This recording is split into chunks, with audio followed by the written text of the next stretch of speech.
The global super elites taking the stage at the World Economic Forum in Davos, Switzerland this week. This is the annual gathering of the world's wealthiest people, most successful elites. It's normally dominated by conversations about climate change and world hunger, but this year it's something a little different. Anti-establishment and anti-globalist politics have spread across Europe and the United States, and they are calling this the so-called Davos class, which has been put on watch with news of Britain's exit from the EU and the election of Donald Trump. So with this gap between the middle class and the global elite only getting wider, are Davos's industry titans completely disconnecting themselves from the real world? Maybe they already are. Joining me right now, Fox News strategic analyst, Lieutenant Colonel Ralph Peters. Ralph, good to see you. I know you've spent a lot of time in Europe. You've lived there, there in Germany. You have a lot of thoughts on what's going on right now. But let's talk about sort of big picture, how frustrated Europeans are with sort of the upper class, if you would, that Davos, frankly, over there in their fur coats on the ski slopes, really has come to represent. Yeah, the Kardashians with PhDs. It's just, Davos is revolting. It is a revolting spectacle of self-importance, of hyper-consumerism, utterly out of touch with the plight of not just the working poor, but of the average middle-class person, even out of small entrepreneurs, small business people.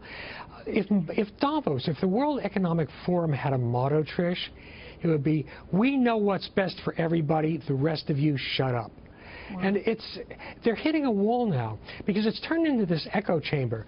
Once back in the 70s when it began, in the 80s, there really was a powerful exchange of ideas.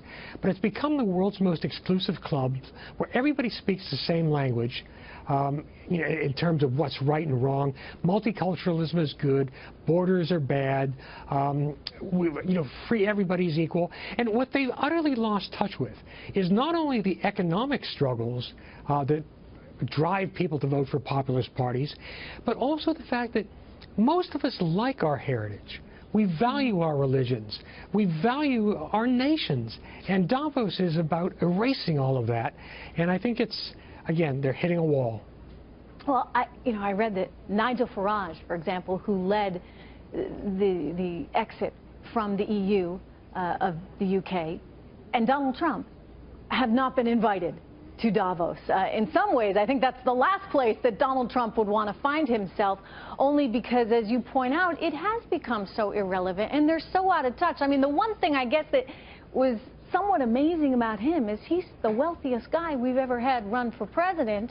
He will be the wealthiest president, and yet for whatever reason he seems to kind of get what it's like to be struggling. He understands what it's like to build a business, or at least he's resonating with people in a way that, I'm sorry, but Larry Summers and company over there at Davos just can't do. Well, Davos, when it comes to the American participation, primarily tech titans, superannuated politicians, I would describe them as people with open wallets and closed minds.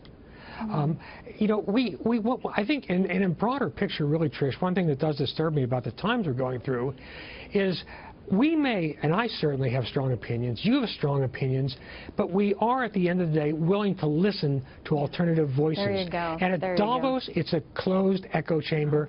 Davos doesn't listen. Thank you so much, Colonel. Good to have you here.